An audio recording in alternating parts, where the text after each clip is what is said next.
Amén. Segunda de Corintios capítulo 5, verso 17.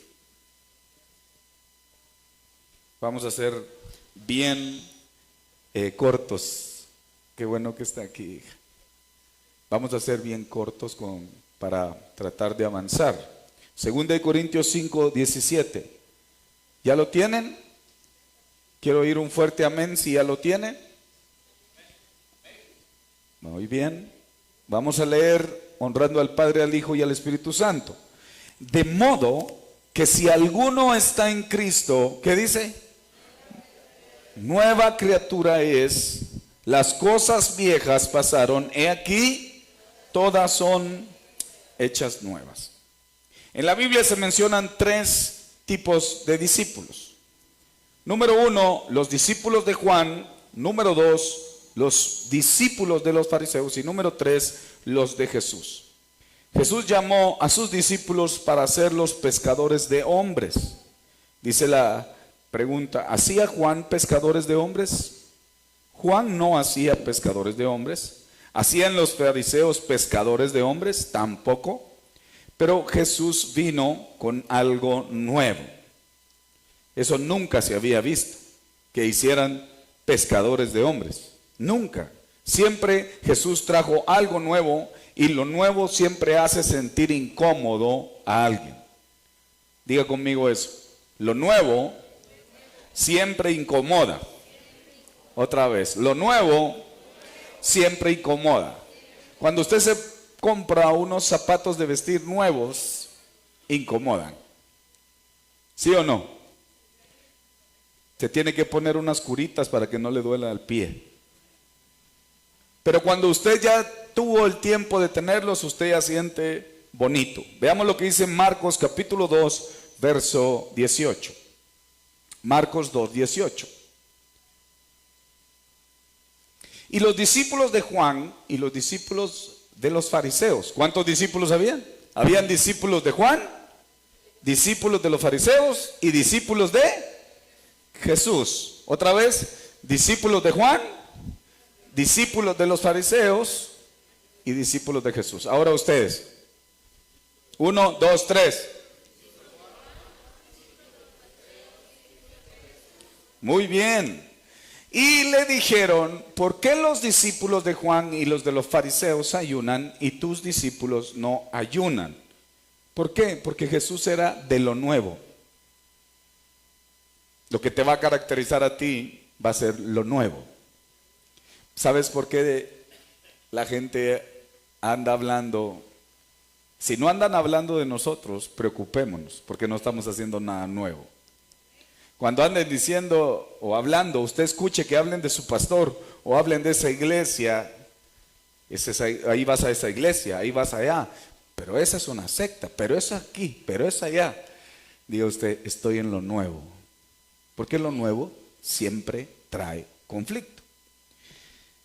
La doctrina de nuestro Señor Jesucristo. La gente decía, ¿qué nueva doctrina es esta que con autoridad manda? ¿Dónde dice eso? Vamos a buscar ya el pasaje. Permítame. Que con autoridad manda, o sea, la gente reconocía y se admiraba de la doctrina de Jesús por la autoridad con que expulsaba demonios.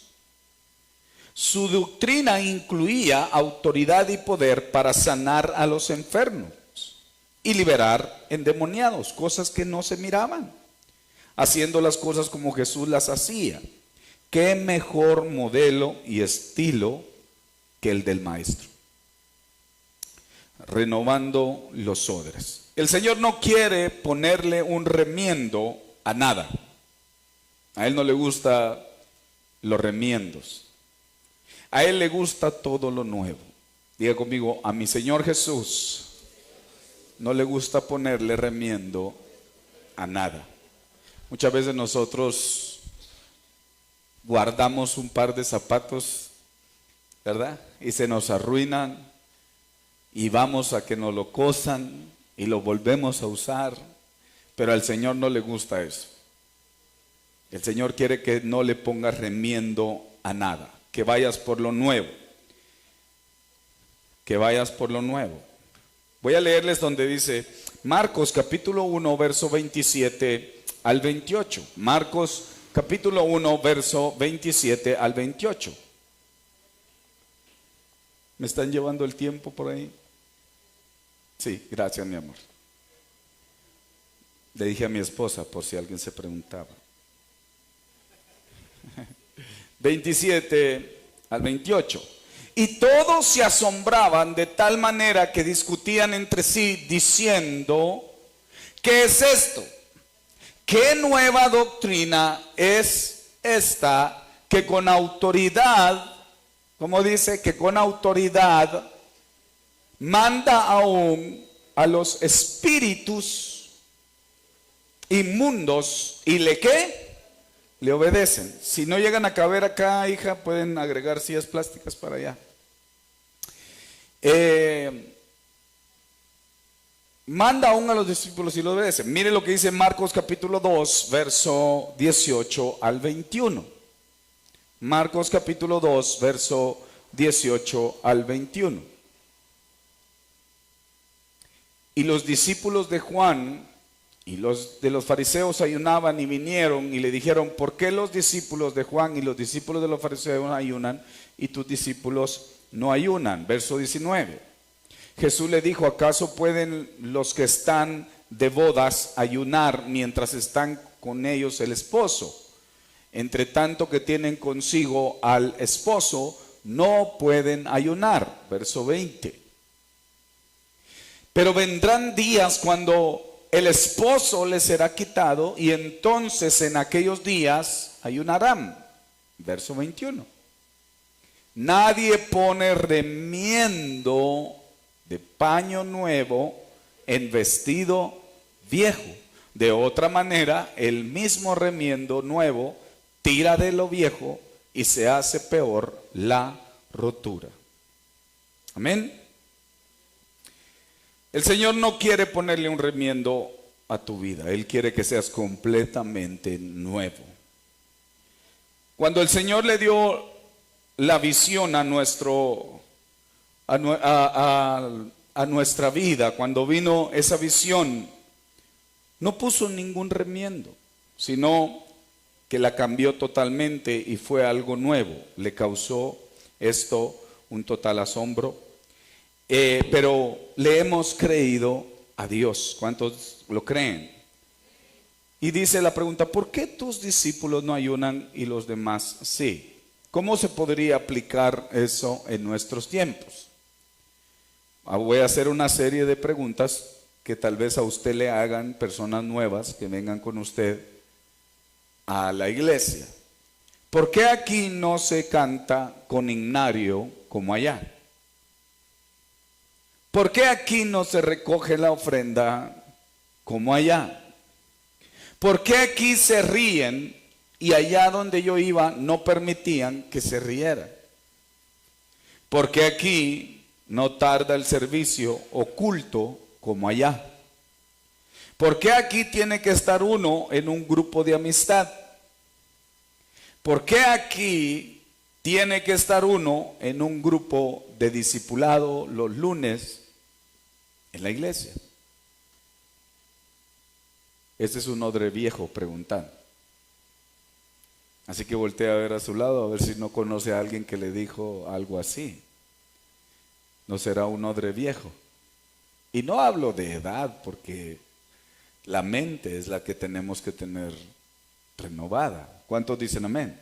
Porque mientras este cuerpo día con día se está degradando, por dentro nos estamos renovando. ¿Cuántos dicen amén?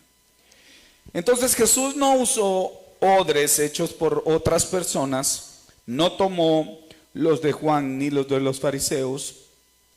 Sus discípulos eran odres nuevos. La persona que usted debe llamar como su discípulo, si fue a una iglesia anteriormente, tenemos que pedirle que olvide todo lo que le enseñaron allá y que aprenda todo lo nuevo que Dios tiene para su vida. Hoy tú tienes la oportunidad de que tu odre sea renovado para que el Señor te llene de vino nuevo. En aquellos tiempos un odre era hecho de piel de cabrito. Comúnmente tomaban a un animal muerto, lo vaciaban del interior y cosían los agujeros de las patas, produciendo así un recipiente. Este se secaba cuando era expuesto al sol, pero se rajaba cuando se le echaba vino nuevo. Entonces, para echar vino nuevo era necesario sumergir el odre en agua y untarlo con aceite hasta renovarlo. Nosotros somos odres y no podemos envejecer, sino estar siempre renovados para el vino nuevo que el Señor tiene para nosotros. Amén. Mucha gente quiere algo nuevo, pero no quiere soltar lo viejo. Dios no puede traer lo nuevo a tu vida si tú estás con lo viejo, arrancando espigas. Los fariseos preguntaron, ¿por qué hacen en el día de reposo lo que no es lícito? Jesús le respondió con la palabra, ¿nunca leísteis? ¿Nunca leísteis? Le decía el Señor, ¿verdad? ¿Nunca leísteis? Vamos a ver eso. Está en Marcos capítulo 2, verso 23 al 28. Marcos capítulo 2, verso 23 al 28. Aconteció que al pasar él por los sembrados un día de reposo, sus discípulos, 23, sus discípulos andando comenzaron a arrancar espigas, verso 24. Entonces los fariseos le dijeron, mira, ¿por qué hacen en el día de reposo lo que no es lícito? Verso 25. Pero él les dijo, ¿nunca leísteis? ¿Qué les dijo Jesús? ¿Nunca leísteis lo que hizo David cuando tuvo necesidad y sintió hambre, él y los que con él estaban? Verso 26. Como entró en la casa de Dios, siendo Abiatar sumo sacerdote, y comió los panes de la preposición, de las cuales no es lícito comer sino a los sacerdotes, y aún dio a los que con él estaban. Verso 27. También les dijo, el día de reposo fue hecho por causa del hombre, y no el hombre por causa del día de reposo. Verso 28. Por tanto, el Hijo del Hombre es Señor aún del día de reposo. ¿Qué significa? O sea, el Señor, esta parte es importante. Que digo, ¿nunca leísteis? La palabra es la que nos renueva. ¿Cuántos lo creen? La palabra es la que nos renueva la mente. Y aquellos fariseos acusaban ignorando las escrituras. Hay espigas, la espiga tiene trigo, el trigo trae cosecha, por lo tanto, tiene que ver con la visión de recoger la cosecha.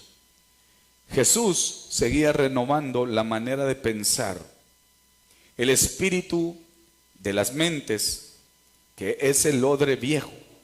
Lo hacía para poder darles un vino nuevo y ahora les pregunta, ¿es lícito hacer el bien o hacer el mal en el día de reposo? Marcos capítulo 3, verso 1 al 6.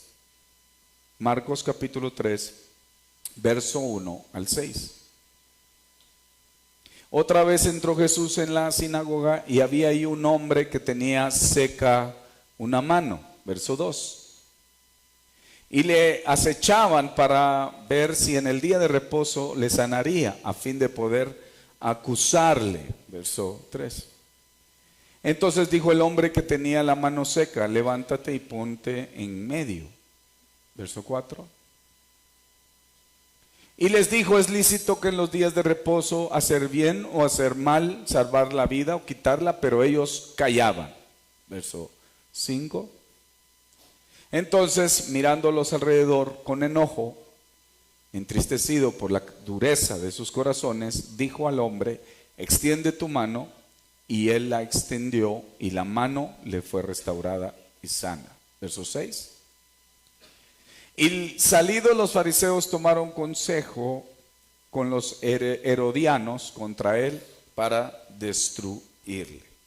No olvidemos que el hombre no es para el día, sino el día para el hombre.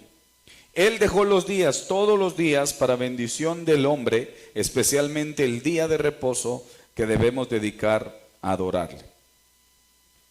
Recordemos el crecimiento del ministerio de nuestro Señor Jesús. Número 1, miremoslo en la Biblia, Marcos capítulo 7, verso 1, 21 al 26. Capítulo 1, verso 21 al 26. Marcos capítulo 1, verso 21 al 26. Y entraron en Capernaum y los días de reposo, y entrando en la sinagoga enseñaba. Y se admiraban de su doctrina, porque les enseñaba como quien tiene autoridad y no como los escribas. Pero habían en la sinagoga de ellos un hombre con espíritu inmundo que dio voces, diciendo: ¿qué tienes con nosotros, Jesús Nazareno? ¿Has venido para destruirnos? Sé que eres el Santo de Dios. Pero Jesús le reprendió diciendo: cállate y sal de él. Y el espíritu inmundo, sacudiéndole con violencia y clamando a gran voz, salió de él. ¿Qué hizo el Señor Jesús? Cuando por esa forma fue que hizo y provocó que hubiera crecimiento en el ministerio. Liberó a un endemoniado en la sinagoga. O sea, nosotros aquí creemos en la liberación. ¿Cuántos lo creen? O sea, que cuando usted vea que alguien está siendo tomado por un espíritu inmundo, no se sorprenda que sea aquí. Pero hay que saber actuar y liberarlo. Pero eso es bueno, que hayan liberaciones en la iglesia, porque ahí se muestra que se está predicando el reino de Dios. ¿Qué otra cosa hizo Jesús? Sanó a la suegra de Pedro. Verso 29 al 31. 29 de ese mismo capítulo 1, verso 29. Al salir de la sinagoga vinieron a casa de Simón y Andrés y Jacob y Juan, con Jacobo y Juan. Y la suegra de Simón estaba acostada con fiebre, y enseguida le hablaron de ella. Entonces se acercó y la tomó de la mano y la levantó, e inmediatamente le dejó la fiebre y ella le servía. ¿Qué más hizo el Señor Jesús? Al anochecer le trajeron enfermos y los endemoniados a la casa para que le sanara. Recorrió Galilea predicando, sanando y liberando. Sanó a un leproso que le pidió que no lo divulgara, porque veía que no podría atender a tantos que vendrían a escuchar esto. Era tanta la multitud que quería tocarlo para ser sano, que comenzaron a caer sobre él. Debió él orar y establecer 12 discípulos, también él los hizo para continuar su obra. Eso me gustaría que lo pudiéramos leer. Déjenme buscar. Marcos capítulo 3, verso 13 al 15. Marcos capítulo 3, verso 13 al 15. Después subió al monte y llamó así a los que él quiso, y vinieron a él. 14. Y estableció a 12 para que estuviesen con él y para enviarlos a predicar, y que tuviesen autoridad para sanar enfermos y para echar fuera demonios. Ahí podemos dejar. Jesús no pudo solo. Repitámoslo. Jesús, que era Dios, no pudo solo. ¿Qué le hace pensar a usted que usted podrá solo? Por eso necesitamos nosotros reproducirnos en 12. Nosotros tampoco. Nosotros tampoco. Si Jesús no pudo solo, nosotros tampoco. Jesús estableció a los 12 para que le ayudaran, porque ya no podía continuar solo. Era tanta la gente que venía para ser sana que debía discipular a otros para que con autoridad continuaran la obra que él había iniciado. Mucha gente ha nacido de nuevo en esta iglesia. Muchos buscando refugio, Pero todos necesitamos ser odres nuevos para aceptar lo que el Espíritu Santo desea enseñarnos. Amén. Este es el final del primer